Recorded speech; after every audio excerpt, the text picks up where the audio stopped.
Good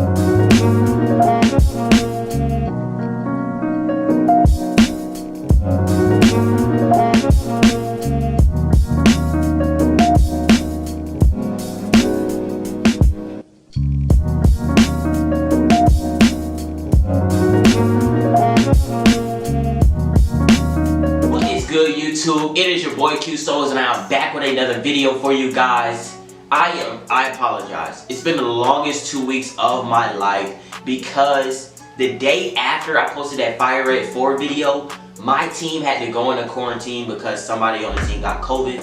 Thankfully, I am COVID free. I never had it, but you know all the precautions, all that good stuff. If you come in close contact, you gotta get 2 weeks. So that's where I've been at. I apologize, but I am back, so don't even worry about that. But before we get into today's video, please make sure you hit that subscribe button and ding the bell to turn on post notifications. I was going over my analytics on YouTube Studio and 92% of people that watch my video are not subscribed.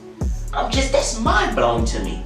If y'all really want to help your boy out, please, it would be much appreciated. You know the season of giving is right around the corner. So if you really want to give and show your support, hit that subscribe button. And while you're at it, go ahead and drop a like early on this video. Definitely helps me out a lot, pushes me to the recommended section so I can get my videos in front of new faces.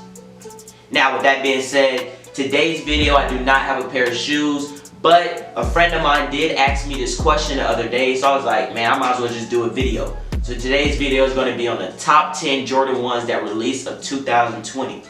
And right off the bat, I'm going to just tell you this, the Dior Jordan 1s are not on here. That was one of the most unattainable shoes. I've never seen that shoe in person, never had it in my hand. The price tag was $2,500 retail, so like that's not going to be in here. Because that can easily just jump to number 1 automatically based off resale and the Dior collaboration. Like we're not putting that in there. But yeah.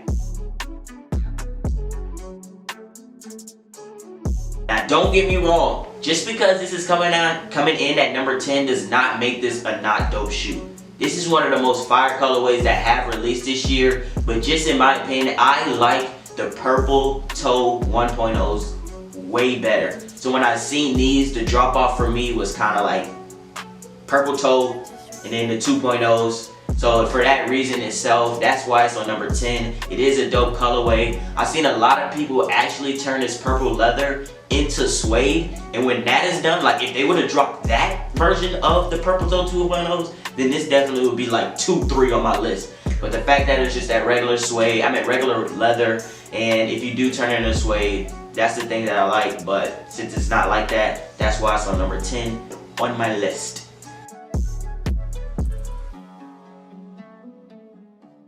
And the reason for this is I was actually one of those people that was super hyped up when this first came out. I was like I've never seen a colorway like this with the blue with that type of color blocking. You know, the Fragment have that type of royal blue with the black and white, but don't nobody got the Fragments unless you got Bank. I don't got Bank, so I don't got the Fragments. So when the Royal Toes came out, it gave me those Fragment vibes. I was really excited. But when I got these in hand and got them in my closet, every time I stared at them, they got uglier and uglier. I don't know what it was, but I just stopped liking this shoe, and eventually I sold this shoe to somebody. Oh, I lied. It was in a trade for the Travis Scott video. Make sure y'all go check that out. I'll put a link right up here. But yeah, every time I just stared at that shoe, it just got uglier and uglier, and by the time some other Jordan 1s came out, this just kept going down and down. So that is why it is at number 9 on my list.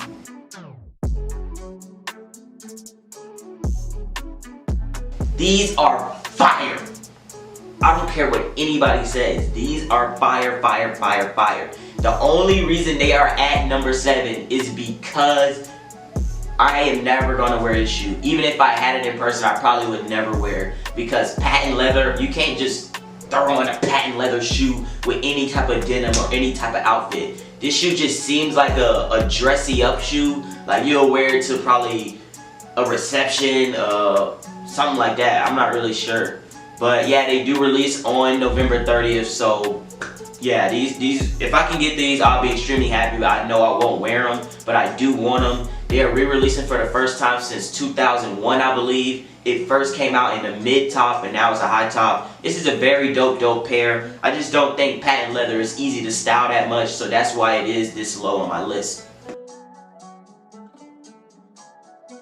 These here are I don't care what nobody. I know a lot of people do not like this color. They said that these Jordan 1s remind them of the Heineken Dunks, which makes sense because it does have that green with that red color blocking, much like the Heineken ones, but these are dope. If you take the laces out that come with this shoe and put in cream laces, I'll show a picture right here on the screen. These are fire. I do not care. Inspired by the 69 points that Michael Jordan scored against the Boston Celtics in a playoff game. They got the court on the insole. Like, these are flame. I don't care what nobody says. These are flame. And if they were not in women's sizing, I would have definitely copped. Because the thing about my foot, for some reason, I would wear a women's size 8.5, but that shoe just fits big. It's super huge on my foot for some reason. But if they did not come in women's size and they released in men's and kids, that was definitely a must cop for me.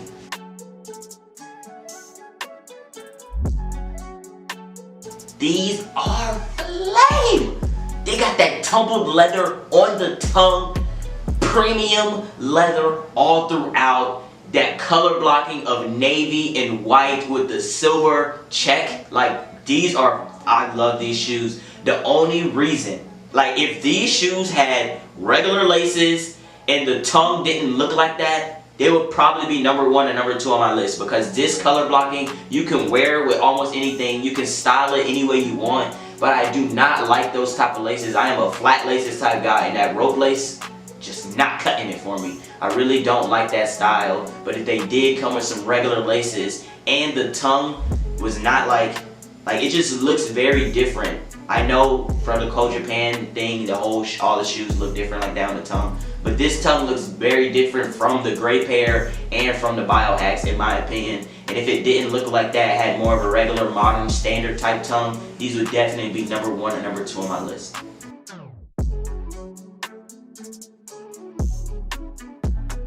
But this pair is number 5 on my list because the quality of this shoe was remarkable. I never had the shattered backboard 1.0. A lot of sneakerheads compare Jordan 1's quality to that quality because it was top tier. I never had it, but I've seen multiple sneakerheads comparing the UNC Chicago's to the shattered backboards when it came to leather material. And that is just high praise in itself. This is a fire colorway. The only reason it is number 5 on the list because you can't style it how you want to. You have to put a specific outfit together, or you have to have something like just clothing, a certain outfit or clothing, a certain piece of clothing already laid out. Like, you can't just put these on and go out. And that's why it's number 5 on my list. If it was easier to style, definitely number 1, not even a close. This shoe here was a must cop for me. But did I cop? Hell no. Because I have no luck ever in the sneaker community. All I take is L's. But that's besides the point. I have never seen a tie-dye shoe, period. I'm pretty sure there's a lot of tie-dye shoes that came out, but me personally, I've never had a pair of tie-dye shoes in my hand and looked at them in person. So when I actually went to a resale store and seen these in hand, flame. Instantly. The only knock I would have about this shoe are the black laces, but you can easily switch those to white laces. I'm going to show you a picture right here with those white laces. These go crazy. I absolutely love this shoe. I think the execution of the tie-dye with this color blocking is very dope, and that is the reason why it's number 4 on my list.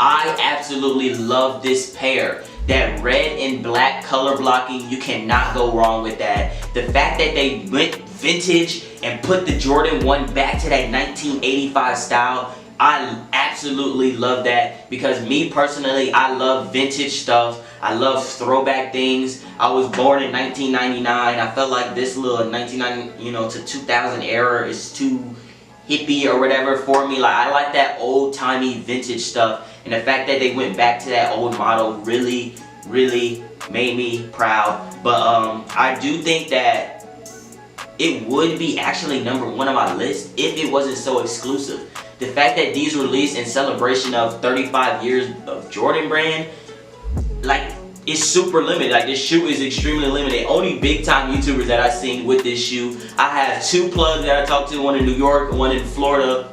None of them have it. We went to Cool Kicks out here in Virginia. They didn't have it. I'm going on StockX and Go and all that stuff, and the price is like $700-800. So for that reason alone, just tells me I know that this was an exclusive shoe, that not a lot of people have it, and that's the reason why it is 3 and not 1 on my list. But this is a very, very fire shoe. Do not get me wrong. I really wish I had this shoe in my collection, and if I can somehow, you know, scrape the funds or something, you know, I might have to cop that.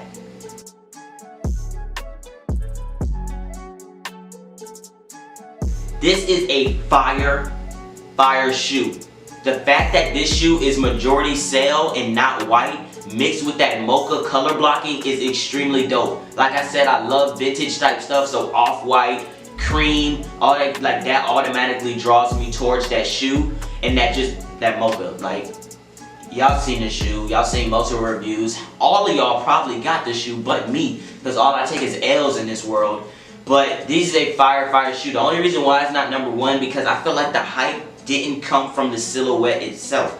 It came based off of what Travis Scott did with his Jordan 1s, and the fact that those Jordan 1s were also mocha.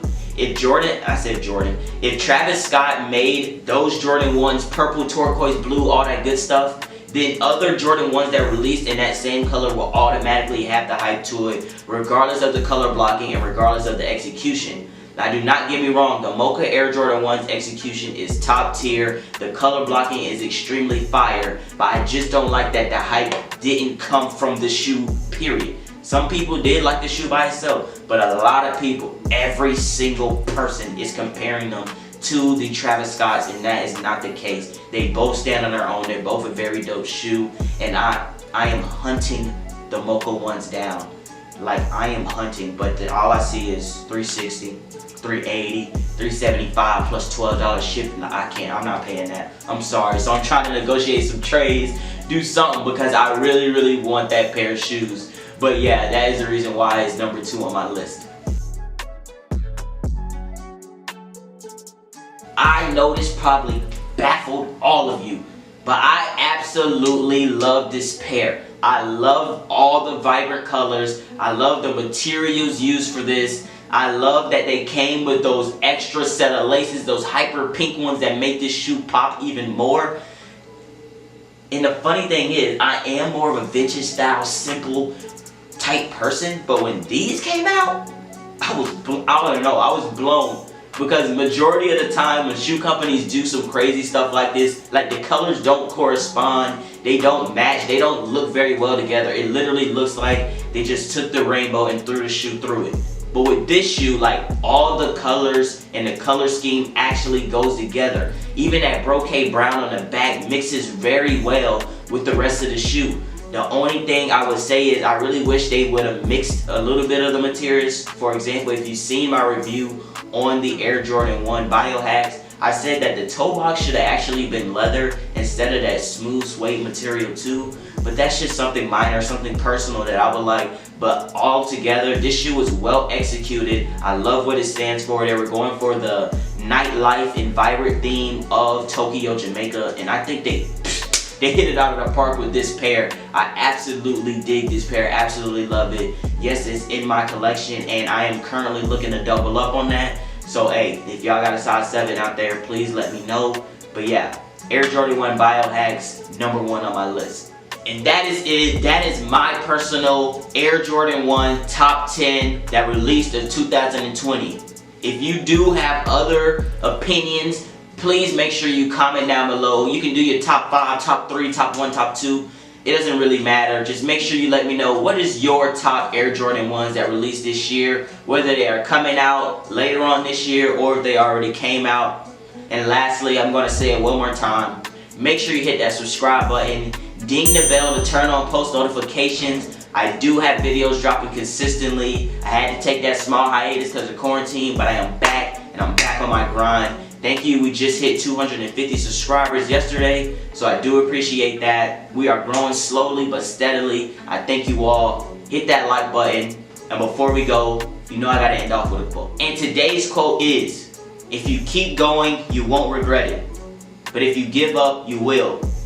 And what that quote is saying, no matter what you do in life, no matter what you're going through in life, always see it out to the end. Because whether you succeed or whether you fail, you will always know that you gave 100% in that certain situation or certain goal that you were going towards. So never give up, always push through and give it your all.